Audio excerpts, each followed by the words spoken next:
담임 목사님께서 주도적이 되십시오라는 제목으로 말씀 증거해 주시겠습니다.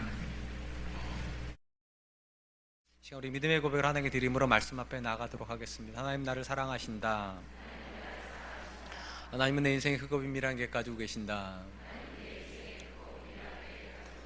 하나님은 오늘도 나와 동행하셔서 그 계획 이루어 주신다. 아멘. 그렇게 될 줄로 믿습니다. 아멘. 베이컨이라고 하는 철학자는 아는 것은 힘이다라고 하는 철학적 명제를 우리에게 남겨주었습니다. 우리가 잘 알고 있는 대로 15세기까지만 해도 사람들은 지구가 네모나타라고 그렇게 생각을 했습니다. 그래서 15세기 유럽에서는 지브랄타 해협 근처에 있었던 일명 헤라클레스의 기둥을 넘어서서 대서양으로 여행을 떠나는 순간 배가 떨어진다라고 생각을 했습니다. 그래서 사람들은 원거리 여행에 대한 두려움을 가지고 있었습니다. 이런 두려움은 언제 사라지게 되는가?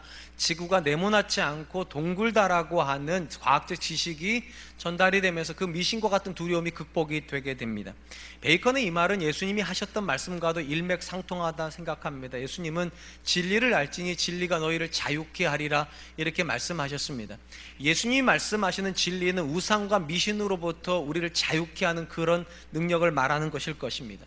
예수님이 이 땅에 계실 때까지만 해도 유대인들이 가지고 있었던 미신과 같은 신앙이 있었다면 그들은 율법을 행함으로 구원을 얻는다는 것입니다. 그래서 율법 하나를 행하면 마치 1점의 점수가 쌓이고, 그렇게 해서 오랫동안 점수가 쌓이면 그것이 우리의 의가 되어서 그 의를 통해서 우리가 천국에 갈 수 있다, 그렇게 생각을 했습니다. 그러다 보니까 율법 자체가 한 사람을 자유케 하는 것이 아니라 자꾸만 옥죄게 만듭니다. 하나의 율법을 행하면 마치 마이너스 1점이 생기는 것처럼 그렇게 굉장히 율법에 매일 수밖에 없었습니다.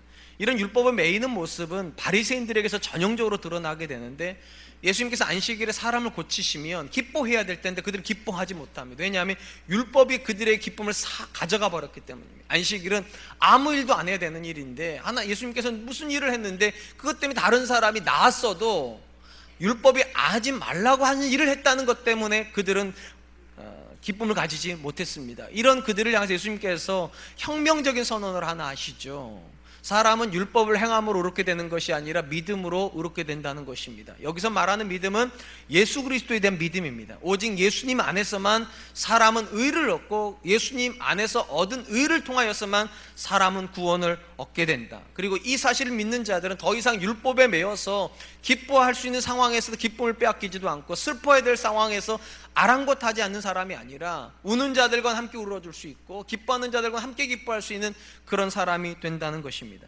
분명한 것은 아는 것이 힘이 되는 것도 맞고 진리가 우리를 자유케 해주는 것도 맞습니다. 그런데 또 하나의 명제가 있습니다. 모든 암과 모든 진리가 다 힘이 되는 것도 아니고 다 자유케 해주는 것도 아니라는 사실입니다. 우리가 잘 알고 있는 것처럼 예수님께서 이 땅에 계시는 동안에 예수님 주변에는 굉장히 많은 사람들이 모여 다녔습니다. 그리고 예수님은 그들에게 음식도 주시고 기적도 행하여 주셨을 뿐만 아니라 굉장히 오랜 시간 동안 그들에게 설교도 하시고 가르침도 주셨습니다. 진리를 주셨습니다. 그러면 모든 사람들이 예수님을 믿었는가? 그렇지가 않습니다. 진리가 주어졌는데도 어떤 이는 진리를 받았고 어떤 이들은 진리를 거부를 했습니다. 그러니까 진리 자체가 그 자체로 사람을 자유케 하는 것이 아닙니다. 반응하는 존재에게만 진리는 자유를 주는 것이고, 반응하는 존재에게만 지식은 힘이 되는 것입니다. 특별히 이분과 관련해서 예수님께서 산상설교 마지막 부분에서 이렇게 말씀하셨습니다. 마태복음 7장 24절로 27절. 그러므로 누구든지 나의 이 말을 듣고 행하는 자는 그 집을 반석 위에 지은 지혜로운 자와 같으니 비가 내리고 창수가 나고 바람이 불어 그 집에 부딪히되 무너지지 아니하나니 이는 주초를 반석 위에 놓은 용고요 나의 말을 듣고 행하지 아니하는 자는 그 집을 모래 위에 지은 어리석은 사람 같으니 비가 내리고 창수가 나고 바람이 불어 그 집에 부딪히며 무너져 그 무너짐이 심하니라. 예수님은 우리가 듣는 지식, 진리를 크게 두 가지로 구분을 하십니다. 첫 번째 진리는 듣는 것으로 끝나는 진리입니다. 듣고 행하지 않는 진리가 있고, 또 하나의 진리는 듣고 행하는 진리입니다. 일단 내용은 똑같습니다. 듣는 행위가 똑같기 때문에 내용은 똑같은데 뭐에서 차이가 벌어지는가? 그것을 삶에까지 가져올 수 있는가 없는가입니다. 이거에 의해서 전혀 다른 결론이 주어진다는 겁니다. 누군가가 만약 듣는 것으로만, 지식을 머리로 쌓는 것으로만 하나님의 말씀을 듣고 있다면 그는 인생이 반드시 무너지는 경험을 하게 될 거랍니다. 왜냐하면 그 진리가 그를 지켜주지 못할 거니까. 그런데 누군가가 만약 그 진리를 자기 인생으로 가지고 와서 삶의 뿌리를 거기다 내리기 시작하면 어떤 인생의 고난이 닥쳐도 말씀이 그를 지켜주는 경험을 하게 된다는 것입니다. 그런 점에서 진리가 진짜 진리가 되는 순간은 지식이 쌓이는 순간이 아닙니다. 사실은 신앙의 연수가 쌓이면 지식은 쌓입니다. 그렇지 않겠습니까? 그런데 여러분, 연수가 쌓인다고 해가지고 삶이 변하는 것은 아닙니다. 신앙의 연수는 정확하게 말씀드리면 우리의 삶이 얼마나 변화되는가랑 비례를 해야 되지, 지식이 얼마나 쌓이는가로 비례해서는 안 될 것입니다. 성경이 말하는 신앙은 근본적으로 지식과 관련이 있지 않습니다. 삶과 관련이 있습니다. 하나님의 말씀이 우리의 삶을 향하여서 올 때 우리는 비로소 알게 됩니다. 진리가 우리의 삶에 변화를 가져온다는 사실을. 그리고 그 변화를 경험할 때 또 알게 됩니다. 하나님의 말씀이 살았고 운동력 있는 진짜 진리가 맞구나. D.L. 무디라고 하는 우리가 잘 아는 유명한 설교자이고 또 성경학자가 이런 말을 남겼습니다. 성경은 우리의 지식을 위해서 주어진 책이 아니라 변화를 위해서 주어진 책이다. 사실은 영어로 해야 훨씬 의미가 와닿는데 이렇게 되는 겁니다. 인포메이션을 위해서 주어진 것이 아니라 트랜스포메이션을 위해서 주어졌다. 지식으로 쌓이라고 주어진 것이 아니라 변화하라고, 트랜스포메이션 하라고, 우리의 인격이 바뀌고 우리의 삶의 가치가 바뀌도록 주어졌다는 것입니다. 왜 우리가 말씀을 매주일마다 듣고 또 성경 공부도 하고 성경 읽음에도 불구하고 우리 인생이 바뀌지 않을까요? 왜 우리 언어는 안 바뀌고 우리의 삶의 습관은 안 바뀌는 걸까요? 혹시 저와 여러분들이 하나님의 말씀을 진리로 인정하지 않기 때문입니까? 저는 전혀 그렇다고 생각하지 않습니다. 사실은 주일 이 시간이야말로 진짜 황금 같은 시간 아니겠습니까? 가고 싶은 데도 많을 것이고 만나고 싶은 사람도 많을 것이고 하고 싶은 일도 굉장히 많을 텐데 왜 여러분들이 이 자리에 오셨습니까? 저는 이렇게 생각을 합니다. 하나님의 말씀이 진리라고 믿기 때문에. 이 확신이 없는데도 이 자리에 앉아 계시다면 죄송한데 오늘 집에 가시기 전에 정신병을 꼭 갖다 가세요. 확신도 없는데 이 자리에 앉아있다는 것만큼 불쌍한 게 어디 있겠어요. 가장 귀한 시간이죠. 인생에서 가장 놀기 좋은 시간이 이 시간일 텐데 확신도 없이 이 자리에 앉아있다는 건 굉장히 불쌍한 것입니다. 저는 저와 여러분들의 확신이 있기 때문에 오늘 이 자리에 와 있다고 믿습니다. 그러나 여러분, 하나님의 성경, 하나님께 우리에게 주신 이 성경이 진리라는 확신 자체가 우리 인생을 바꾸지는 못합니다. 어떤 진리만 우리 인생을 바꾸는가? 그 진리가 우리 인생 안으로 들어올 때요, 그 말씀이 나와 내 안에 관계 속으로 들어오고 그 말씀이 나와 내 자녀 사이로 들어오고 그 말씀이 내 신앙생활에 들어와서 내 언어를 바꾸고 내 생각을 바꾸고 내 삶의 태도를 바꿀 때, 그때 하나님의 말씀은 살아있는 겁니다. 그때 하나님의 말씀은 언어가 아니라 능력이 되는 것입니다. 적용되지 않는 말씀은 그냥 지식일 뿐입니다. 오늘 본문의 말씀은 적용되어지는 말씀이 얼마나 중요한지, 그리고 적용되지 않는 진리가 얼마나 소용이 없는지를 우리에게 보여주는 대표적인 말씀이라고 생각을 합니다. 오늘 본문의 주인공은 헤롯입니다. 그리고 헤롯을 괴롭게 하는 한 사람이 나옵니다. 세례 요한입니다. 이 두 사람의 관계가 이렇게 서로에게 상처를 주는 관계가 된 이유는 딱 하나입니다. 헤롯이 자기의 이복 동생이었던 빌립의 아내를 사랑했기 때문입니다. 헤로디아예요. 그리고 그 아내를 뺏어서 자기의 첩으로 만들었습니다. 그리고 이 사실을 알게 된 세례 요한이 끊임없이 헤롯에게 가가지고 당신의 행동이 잘못됐다고, 우리 성경의 18절에 이는 요한이 헤롯에게 말하되라고 되어 있을 때 이 말하되라고 하는 말의 시제가 굉장히 중요한데요, 이게 미완료 시제입니다. 헬라어에서 미완료 시제는요, 계속 말한다는 뜻입니다. 쉴 새 없이, 이게 단락이 끊어져야 되는데, 완료가 돼야 되는데 세례 요한은 완료를 시키지 않았다는 겁니다. 볼 때마다 말을 했고 자기가 말할 귀만 생기면 사람들에게 헤롯의 행동이 옳지 않다고, 이거는 근친상간이라고 그렇게 말했다는 겁니다. 그러다 헤롯이 어떻게 했는가, 너무 괴로워가지고 세례 요한을 감옥에 가뒀다는 겁니다. 이런 세례 요한의 말과 행동은 헤롯에게만 괴로움을 준 것이 아닙니다. 19절에 보니까 헤로디아에게도 괴로움을 줘가지고 헤로디아는 세례 요한을 원수처럼 여겼다고, 죽이고 싶었다고. 근데 못 죽였습니다.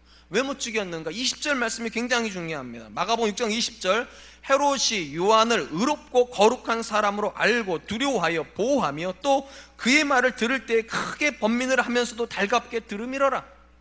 참 아이러니하다는 거죠. 세례 요한의 말을 들을 때 헤롯이 화가 나긴 한다는 거예요. 그리고 헤로디아는 죽이고 싶을 만큼 증오를 느끼는데도 못 죽이는 이유가 뭔가? 헤롯에게 권력이 없기 때문이 아닙니다. 죽일 수 있는 권력이 있는데 그 말을 들을 때 찔린다는 거예요. 그 말을 들을 때 또 달갑게 듣는다는 거예요. 쉽게 말하면 이런 겁니다. 헤롯은 안다는 겁니다. 세례요한의 말이 틀리지 않다는 것을요. 그의 말은 정확하고 자기가 그렇게 해야 되는 게 맞는데 그렇게 못하는 게 너무 괴롭다는 거예요. 우리 성경에 번민하다라고 되어 있는 단어의 문자적인 뜻은요, 빠져나갈 길이 없다, 방법이 없다는 뜻입니다. 그러니까 머리로는 세례요한의 말을 들을 때 그래 내가 이거 끊어내야지, 헤로디아를 내 보내줘야지, 이렇게 머리로는 동의가 되는데 가슴이 안 움직인다는 거예요. 왜냐? 가슴으로는 헤로디아를 사랑하니까요. 그러니까 출구가 없죠. 머리는 내보내라 그러는데 가슴은 내보내지 말라 그러니 어떻게 하겠어요? 너무 괴로우니까 헤롯이 취할 수 있는 방법은 하나밖에 없어요. 사람들이 세례요한의 말을 못 듣게 하기 위해서 감옥에다 쳐넣는 거, 그거 외에는 아무것도 못한다는 것입니다. 사랑하는 성도 여러분, 제가 질문 하나 드릴게요. 오늘 본문에 나오는 헤롯은 나쁜 사람일까요? 좋은 사람일까요? 참 판단하기가 어렵죠. 나쁜 사람입니다. 근친상간을 범한 사람이에요. 그런데 이 사람의 특징은 뭔가? 이 사람은 완전히 나쁜 사람은 아닙니다. 왜냐하면 그는 자기의 행동이 잘못됐다는 걸 압니다. 뭐가 옳은지 뭐가 그른지를 정확하게 알고 있습니다. 다만 그렇게 못 사는 것 뿐이에요. 우리가 최근에 우리 사회에서 일어나는 문제를 보면서 정말로 양심에 화인 맞은 같은 사람들 보잖아요. 무엇이 잘못된지도 모르고 자기가 지금 잘못하고 있는 거 인식도 못하고 심지어 잘못하고 있으면서 그것이 옳다고 주장하는 정말 회개망측한 사람들. 어른들만 그런 게 아닙니다. 청소년들도 마찬가지죠. 최근에 굉장히 엽기적인 사건들이 많이 일어나잖아요. 동급생 여학생을 때리고 그걸 카메라로 찍고 있고, 자기 말하고 다니고 있다고 공터로 불러가가지고 맥주병으로 머리 내리치고 의자로 내리치고, 세상에 정말로 말하기도 참 그래요. 그리고서 한다는 소리가 나 감옥 가겠나? 이런 거는 묻고 있고, 여학생 둘이서 초등학생 아이를 납치해가지고 죽이고 사체를 유기하고 그래놓고서도는 아무 느낌을 못 받고, 오죽하면 이 사회에서 청소년 보호법을 폐지하자는 청원이 나오겠습니까? 언제부턴가 잘못을 잘못으로 인식하지 못하는 사람들이 나오기 시작했습니다. 그런 관점에 놓고 보면 오늘 본문의 헤롯은 굉장히 괜찮은 사람입니다. 잘못은 하고 있지만 자기가 잘못하고 있다는 건 압니다. 뭐가 옳은지도 압니다. 다만 마음이 움직이지 않을 뿐이, 저는 이런 유형의 사람을 이렇게 설명을 합니다. 좋은 생각을 하는 나쁜 사람들이요. 우리 주변에 굉장히 많아요. 생각은 굉장히 좋아요. 여기 앉아가지고 그래 나 오늘 좋은 남편 돼야지, 나는 좋은 아내 돼야지, 좋은 부모 돼야지, 생각은 굉장히 근사하게 합니다. 근데 막상 저 문을 나가는 순간에 다음 주부터 하지. 그렇게 10년, 그렇게 20년, 그렇게 30년 살다가 아무런 변화도 없이 떠나가는 좋은 생각을 하는 나쁜 사람들이에요.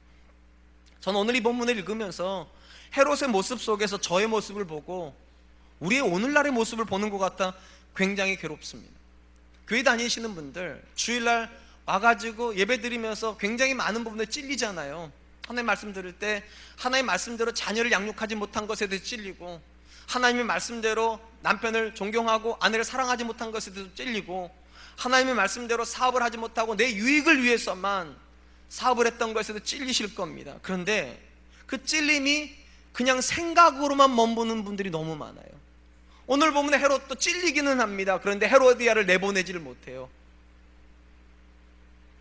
자녀의 문제에 대해서 찌르면 자녀의 문제에 대해서 고쳐야 되는데 못 고치는 우리의 모습이에요. 부부 문제를 고쳐야 되는데 못 고치는 우리의 문제예요. 피 묻은 돈을 벗어내야 되는데 못 벗어내는 우리의 문제들이에요. 의심의 여지가 없이 우리가 찔리고 있다는 건 굉장히 좋은 현상입니다. 왜냐하면 성경에서 성령님께서 하시는 대표적인 사역이 찌르시는 사역이세요. 세례요한이 세례를 주었을 때 세례요한은 좋은 말하고 세례 주지 않았습니다. 굉장한 책망을 해서 이 독사의 자식들아 이러면서요. 근데 누가 세례를 받았는가? 그 독사의 자식이라는 말에 찔림을 받아가지고 그러면 우리가 어찌 해야 되겠는가? 반응을 하는 사람들이요. 그 찔림에 반응하는 사람들이 세례를 받았고요. 베드로 사도가 사도행전에서 설교를 할 때 3,000명, 5,000명 회심을 했는데 그 회심한 현장에 똑같은 일이 벌어졌습니다. 성령님이 그들의 마음을 찌르셨습니다. 그리고 그들도 똑같이 반응했습니다. 그러면 우리는 어떻게 해야 되는가? 그때 베드로가 이렇게 말을 하죠. 회개하고 예수 그리스도 이름으로 세례를 받으라고. 그런 관점에서 놓고 보면 우리가 마음속에 찌름을 받는다는 것은 지금 이 순간 성령님께서 우리 안에서 일하기를 원하신다는 증거일 겁니다. 그러나 기억하셔야 될 것이 있습니다. 찔림 자체가 변화는 아닙니다. 찌르는 것에 대해서 내가 반응을 해야지만 변화가 시작이 됩니다.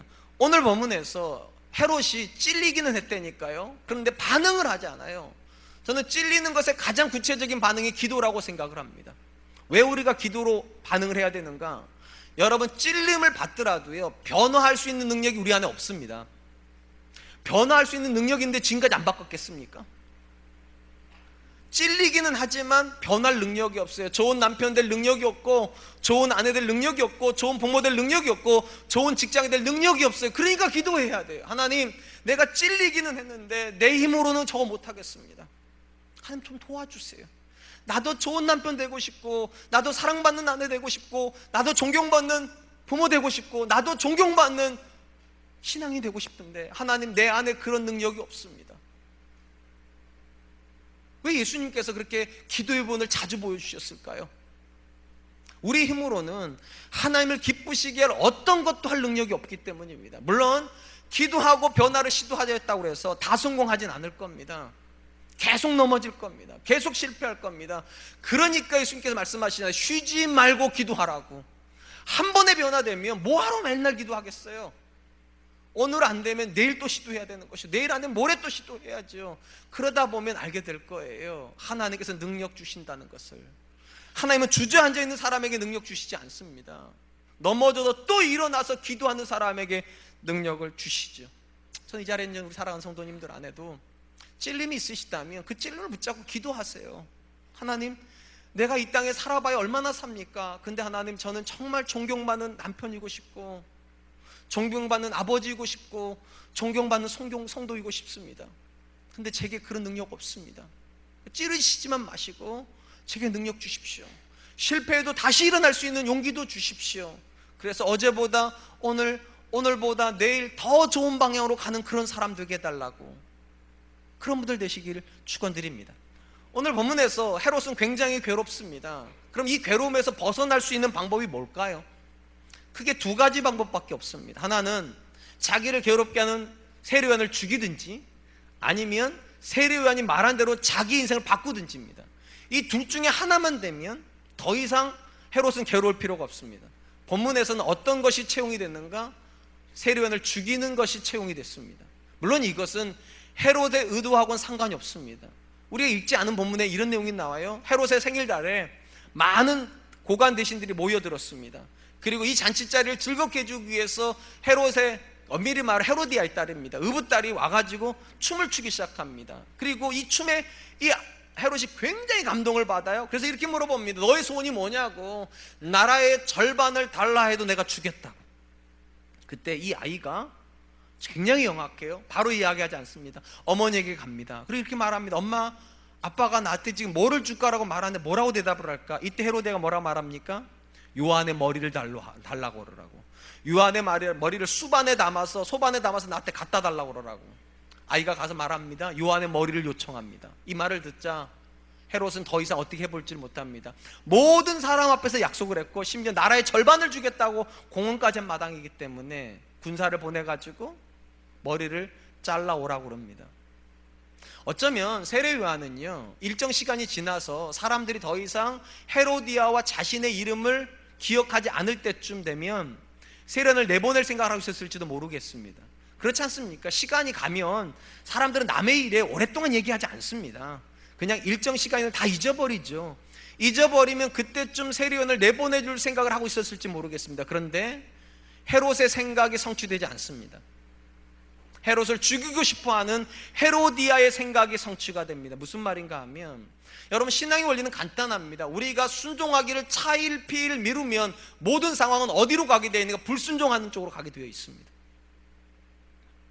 이게 굉장히 무서워요. 내가 아무리 좋은 생각을 하고 있어도 오늘 결단을 하지 않으면 내일 우리는 불순종하게 된다는 것입니다. 성공하는 사람들의 7가지 습관, 아마 이 자리에 계시면 대부분 읽어보셨을 겁니다. 스티브 코비가 쓴 책인데요, 이 성공하는 사람들의 특징이 있다고 그러죠. 이 성공한 사람들은 대부분 다 주도적입니다. 왜 주도적인가? 이들은 자기 인생에서 성취하고 싶은 가치가 명확한 사람들입니다.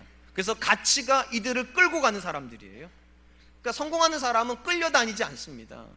자기가 원하는 바를 향하여서 목표 지향적으로 달려갑니다. 그리고 스티븐 코비가 이 성공하는 사람들이 가지고 있는 의식세계를 이렇게 설명을 했습니다. 내가 결정하지 못하고 있으면 누군가가 결정하는 것을 삶으로 살아야 된다. 굉장히 멋있는 말이에요. 내가 결정하고 있지 못하면 누군가가 결정한 삶을 내가 살아야 된다고.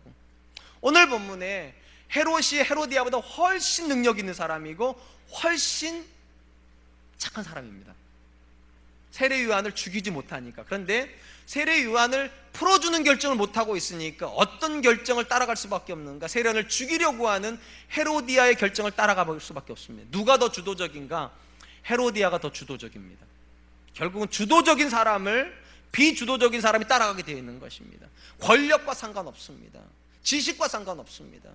결국은 주도적인 사람이 끌고 가게 된다는 것입니다. 한번 생각해 보죠. 만약에 신앙의 영역에서 나하고 하나님만 계시다면 우리는 결정을 차일피일 미뤄도 됩니다. 하나님께 이렇게 말할 수 있죠. 하나님, 저도 좀 시간 좀 달라고. 내가 내 남편에게 좋은 아내 되는데 좀 시간이 필요할 것 같다고. 내가 내 자녀에게 좋은 부모 되는데 좀 시간이 필요할 것 같으니까 저한테 기회를 좀 주십시오. 이렇게 미뤄놔도 될 겁니다. 나하고 하나님만 계시다면. 근데 성경이 뭐라고 말하는가? 나하고 하나님 사이에 누가 있는가? 사탄이 있습니다. 차일피일 미루고 있으면 사탄이 중간에 인터셉트를 합니다. 좋은 생각을. 그리고 이렇게 말합니다. 그럴 필요 없다고. 너 이미 충분히 좋은 남편이라고. 너 이미 충분히 좋은 부모라고. 다들 너같이밖에 안 한다고. 그러면 생각이 이렇게 돼서, 그치, 나 정도 돼도 괜찮지. 내가 자녀를 먹고 살게도 해줬고 유산도 남겨줄 것이고 뭐 바람 피우지도 않았는데 뭐 이 정도면 충분하지. 좋은 생각이 분명히 있었단 말이죠. 말씀을 들을 때 좋은 부모가 되겠다, 좋은 남편, 좋은 아내 되겠다 생각 분명히 있었는데 나가는 순간에 인터셉트를 당한다는 거죠. 가로채기 당해요. 너 충분히 괜찮다.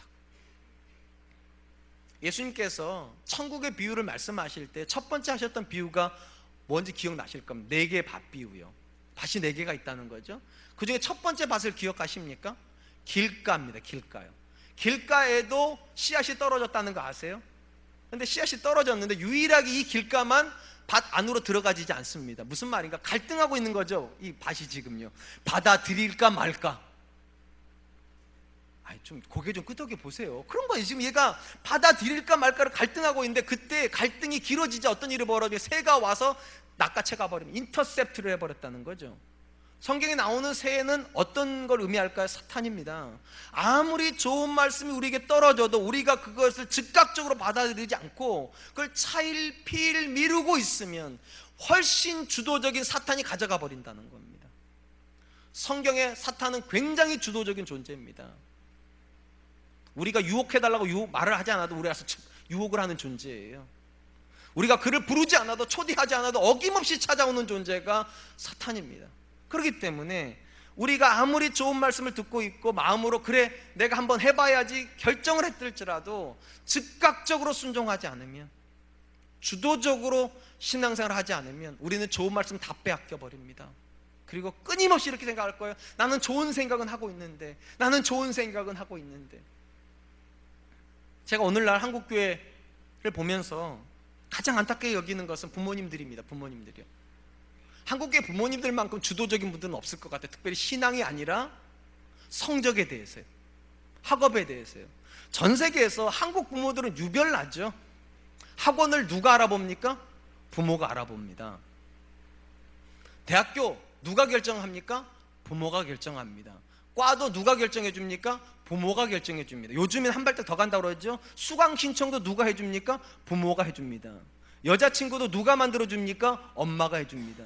결혼도 누가 시킵니까? 부모가 시킵니다. 전 세계에서 이렇게 주도적인 부모는 없어요. 그러니까 아이러니하게 이렇게 주도적이다 보니까 공부를 그렇게 많이 시키는데 세계적인 석학은 우리나라에서 안 나옵니다. 아니 못 나옵니다. 왜 못 나올까요? 세계적인 석학은 주도적인 사람만 그렇게 됩니다. 공부가 너무 좋아서 시키지 않아도 해야 세계적인 석학이 되는데 우리나라는 부모가 기다려주지를 않습니다.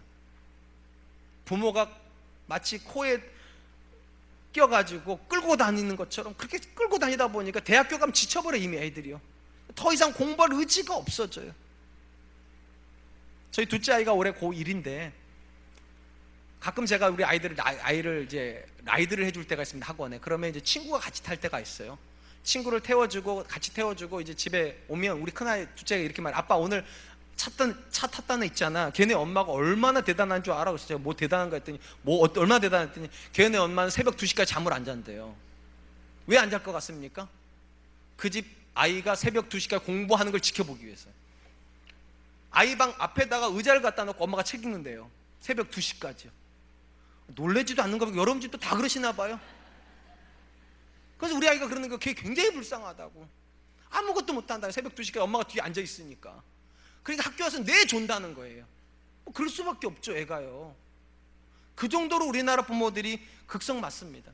제가 안타깝다고 말하는 이유는 절대로 이 공부를 너무 주도적으로 시킨다는 게 안타까운 게 아니에요. 우리 집도 공부 시켜요, 여러분 아세요? 물론 저는 공부를 정보를 제가 모으고 그러지 않아요. 제가 담임 목사다 보니까 성도님들이 굉장히 많은 정보를 가지고 왔어요. 수학은 어디 학원이 좋고요, 국어는 어디 학원이 좋고요, 뭐 논술은 강남 어디로 다 가르쳐 주니까 우리도 해야죠. 한국 사회 특징이 뭔지 아십니까? 한국 사회는 떠밀려 다니는 사회입니다. 제가 곧 대학교 때 했던 아르바이트가 있어요. 푸시맨이라고 들어보셨습니까?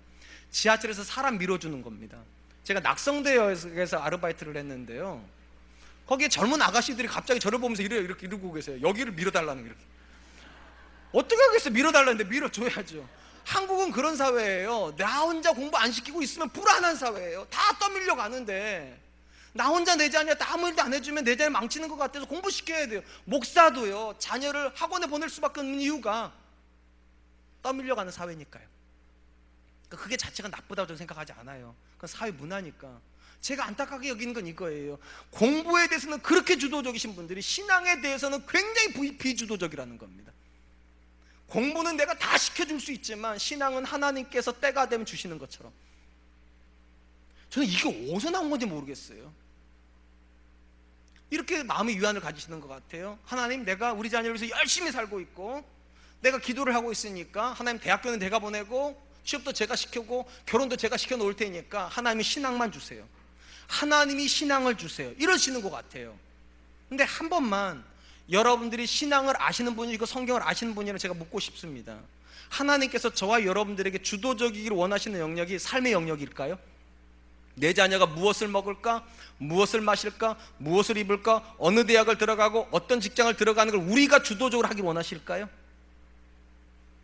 한 번만 잘 들어보세요. 하나님께서 이스라엘을 출애굽시키십니다.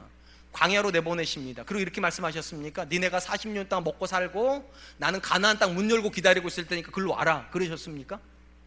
그렇게 안 하셨어요. 그들을 위해서 하늘문도 하나님이 여셨고요, 바닷문도 하나님이 여셨고요, 돌의 문도 하나님이 여셨고, 물도 나오게 하시고 만나도 나오게 하시고 메추라기도 주시고, 모든 삶의 문제는 누가 다 책임지셨는가? 하나님 다 책임지셨습니다.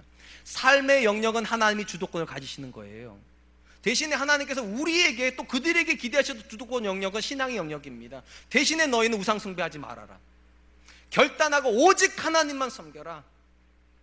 그리고 10가지의 명령을 주시면 이렇게 말해요. 이 말씀대로 살기를 결단해라. 굉장히 달라요. 우리는 우리 자녀 인생에서 삶의 모든 문제를 내가 주도하고 신앙을 하나님이 주도해 주시길 기대하지만 성경은 거꾸로 해요. 오히려 이렇게 말을 하세요. 하나님께서 신약에서도 뭐라고 말씀하니까, 베드로전서 5장 7절, 너희 염려를 다 주께 맡기라. 이는 주께서 너희를 돌보심이라. 이는 그가 너희를 돌보심이라. 무슨 말인가? 너희 자녀와 너희 가정에 일어나는 모든 문제는 내가 붙잡고 있다는 거예요. 하나님이 주도권을 가지고 계시다는 거예요. 그럼 우리는 어느 영역에서 주도적이어야 되는가? 붙잡고 계신 하나님께 내 자녀를 데리고 가라는 거예요. 붙잡고 계신 그 하나님에게 내 인생을 데리고 가라는 거예요. 붙잡고 계신 그 하나님께 내 가정뿐만 아니라 사업체를 가지고 가고, 그래서 하나님 다스려 달라고. 하나님 결코 우리한테 내가 네 자녀의 신앙 다 책임져 줄 테니까 너는 네 자녀 먹을 거 걱정해 줘라, 입을 거 걱정해 줘라, 사는 문제 걱정해 줘라, 그런 적 없습니다. 오히려 하나님 거꾸로 말씀하세요. 내가 네 자녀에 대한 길이고, 내가 네 자녀의 능력이고, 내가 네 자녀의 비전이니까 너는 그 자녀에게 나를 심으라고, 믿음을 심으라고, 아멘 좀 하세요. 사랑하는 성도 여러분, 우리는 어느 부분에 주도적입니까? 세상적인 삶의 문제입니까? 아니면 신앙적인 문제입니까? 분명한 것은 우리가 신앙의 주도권을 가지고 이 땅을 살아가면 교회 바깥에 있는 사람들은 조롱합니다. 바보라고. 왜냐하면 세상 바깥에 있는 사람들이 이렇게 생각을 하거든요. 지금은 공부할 때, 지금은 취업할 때, 지금은 결혼할 때, 지금은 집 살 때, 이렇게 그때밖에 시간이 없다는 거예요. 그러니까 그때에 맞는 일을 하라는 게 세상 사람들이에요. 당연히 이렇게 쫓아가다 보면 삶의 주도권을 내가 가져야 됩니다. 그때 맞는 일을 하려다 보니까. 근데 여러분 한 번만 생각해 보세요. 그런 이야기를 하는 사람들이 왜 그런 얘기를 하겠습니까? 그들에게는 하나님이 없기 때문입니다. 그들의 인생을 계획해 주는 하나님이 없습니다. 그들의 인생을 끌고 가주시는 분이 없습니다. 그들에게 공급해 주시는 하나님이 없습니다. 그러니까 그들은 무신론에 근거해서 네가 네 인생을 계획해야 된다고, 네가 네 인생의 기회를 잡아야 된다고 말을 하는 거예요. 그럼 우리는 어떻습니까? 우리는 하나님을 믿습니다. 어떤 하나님이요? 나를 사랑하실 뿐만 아니라 내 인생에 크고 비밀한 계획을 가지고 계시고 계획만 가지고 계실 뿐만 아니라 그 계획을 친히 이루어 주시는 하나님이요. 근데 내가 왜 이걸 붙잡고 있어야 됐죠? 분명한 것은 그들의 관점에서 우리는 바보처럼 살아야 됩니다. 마치 하나님께서 내 자녀를 다 키워주실 것처럼, 마치 하나님께서 우리 가정을 책임져 주실 것처럼, 마치 하나님께서 내 자녀 인생의 모든 부분을 이미 알고 계시는 것처럼 바보처럼 그렇게 내 자녀를 하나님께 갖다 드려야 됩니다. 그리고 기도해야 됩니다. 하나님이 살아계심이 내 자녀를 통해서 증명되게 해달라고, 하나님의 능력이 우리 가정을 통해서 증명되게 해달라고, 하나님이 지금도 교회의 주인이시라는 게 우리 교회를 통해서 증명되게 해달라고. 다니엘과 세 친구를 기억하실 겁니다. 이 4명의 청소년들이 바벨론으로 끌려갈 때 나이가 대략 한 17살쯤 되었을 거라고 봅니다. 여러분, 포로로 끌려갔다는 말은 주도권이 그들에게 없다는 말입니다. 포로는 재워주는 데서 자야 됩니다. 먹여주는 걸 먹어야 됩니다. 시키는 일을 해야 됩니다. 주도권이 하나도 없어요. 근데 놀라운 것은 이 4명의 청년들이요, 놀랍게도 주도적으로 산다는 겁니다. 다니엘서 1장 8절, 다니엘이 뜻을 정하여 왕의 진미와 그의 마시는 포도주로 자기를 더럽히지 아니하리라 하고 자기를 더럽히지 않게 하기를 환관장에게 구하니. 선택권이 하나도 없을 것 같은 이들이요, 선택을 하려고 합니다. 주도적으로요. 환관장에서 그렇게 말을 합니다. 왕의 진미로 우리를 더럽히지 않게 해달라고. 여러분, 이들이 주도적으로 가지고 있는 영역은 어느 영역일까요? 삶의 영역일까요? 신앙 영역일까요? 쉽게 말하면 그들은 생존을 위해서 이런 선택을 하는 걸까요? 아니면 믿음을 위해서 이런 선택을 하는 걸까요? 그들은 믿음을 위해서 이런 선택을 하는 겁니다. 생존을 위해서라면 먹으면 됩니다. 마시면 됩니다. 왕의 학문을 그대로 받아들이면 됩니다. 생존을 위해서라면. 근데 그들은 생존을 위한 선택을 하지 않습니다. 믿음을 위한 선택을 합니다. 하나님이 기대하시는 영역이요. 살아가는 것보다 더 중요한 건 의미롭게 사는 것이죠. 성공하는 것보다 더 중요한 것은 성공의 메시지가 있어야죠. 하나님께서 여기까지 도우셨단 메시지요. 다니엘과 세 친구가 그런 결정을 합니다. 하나님께서 누구 안에서 일하실 것 같습니까? 당연히 이들 안에서 일하실 수밖에 없죠. 다니엘에게도 세 친구에게도 지혜를 주시고 다니엘에게는 꿈을 해몽하는 능력까지 주셔서 결국 하나님께서 이들을 높여주셨다. 그게 다니엘서 아닙니까? 제가 이 다니엘에서의 말씀을 읽을 때마다 마음에 경각심이 드는 건 이런 거예요. 과연 내 아들들은 어디에 주도적일까? 생존하는 영역? 성공하는 영역? 아니면 그래도 이 성공 못할지 몰라도 실패할지 몰라도 그래도 믿음만은 지키고 간다, 내가 끝까지 하나님은 붙잡고 간다, 이럴까? 참 부끄러워요. 왜냐하면 이 아이들이 17살 정도 이런 결정을 하거든요.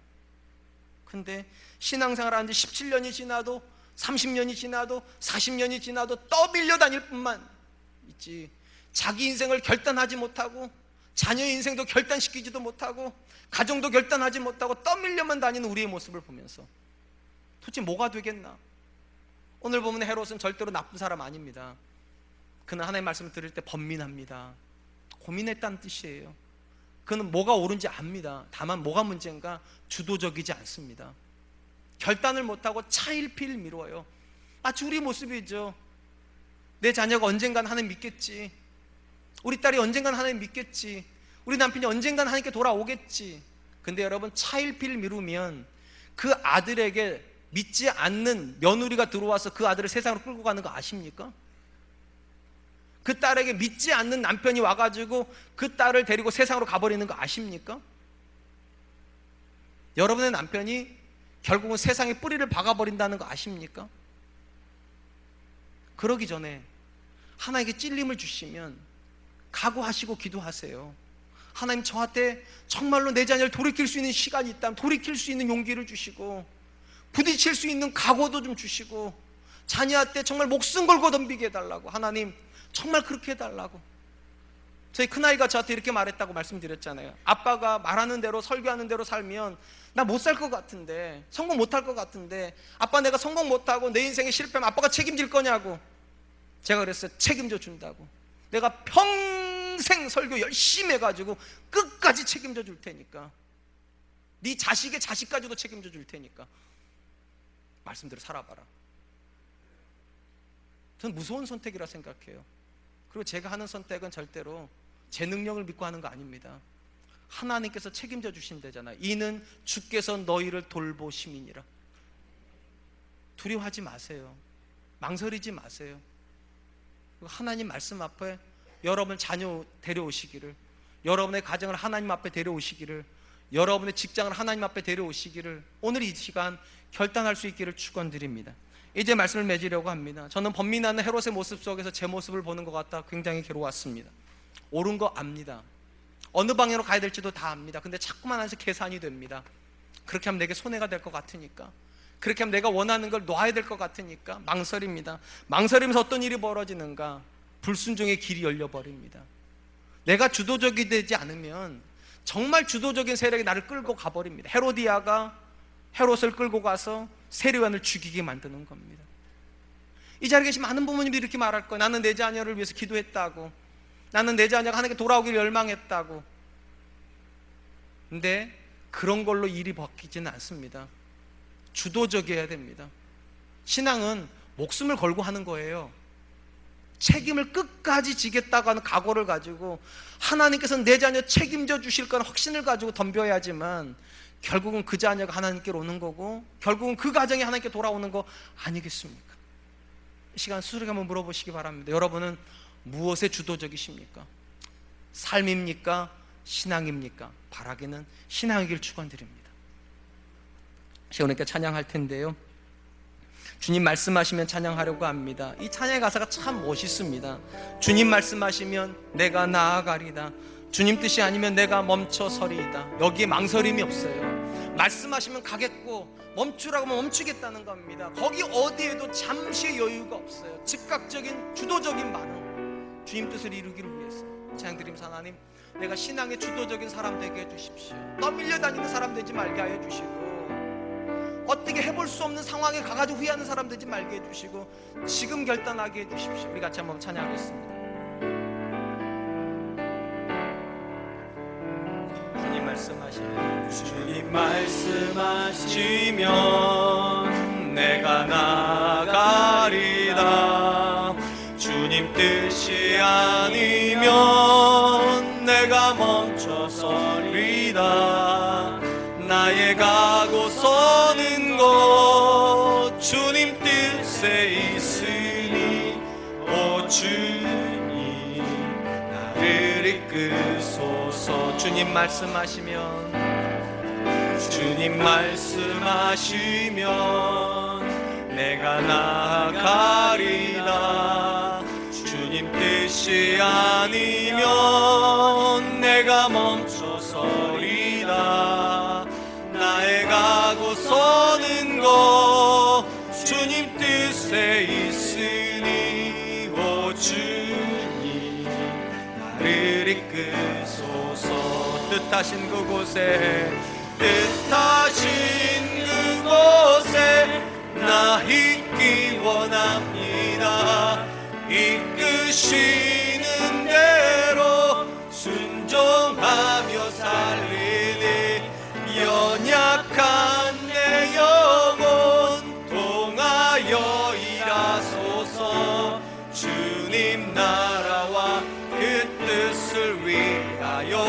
뜻하신 그곳에, 뜻하신 그곳에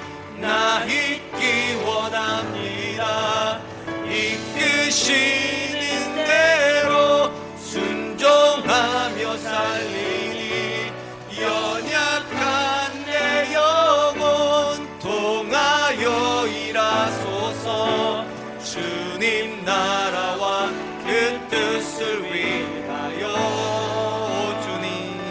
오 주님 나를 이끌소서. 사랑하는 성도 여러분, 혹시 우리가 헤롯과 닮아 있지는 않습니까? 좋은 생각을 매번 하는데 좋은 생각은 한 번도 내 인생에서 이루어지지 않고 어김없이 안 좋은 상황에만 나는 내몰리고, 그러면서 매번 후회를 하고, 그러다가 어느 순간 되니까 내 곁에 자녀도 떠나버렸고 아무것도 할 수 없는 연약한 존재로 남아버리는 우리의 모습이 혹시 지금 우리의 현실은 아닙니까? 그런 시간이 와버렸다면 하나님 앞에 정말 간절히 기도해야 됩니다. 하나님 정말 불쌍히 여겨달라고. 그리고 아직 기회가 남아있다면 지금 결단해야 됩니다. 하나님, 내가 내 자녀를 하나님 앞에 들어오는 일에 정말 목숨 걸 수 있게 해주시고, 내 삶을 돌이키는 일에 정말 즉각적인 반응을 하여 하나님, 헤로디아가 헤롯의 인생을 쥐고 들었던 것처럼 그런 인생이 일어나지 않게 하여 주시고, 내가 믿음을 따라서 결단하면서 하루하루 살아가는 사람 되게 해주십시오. 말씀하면 순종하게 하여 주시고, 끊으라 하면 버리는 사람 될 수 있도록 주님 도와주시옵소서. 우리 같이 한 번만 기도하겠습니다.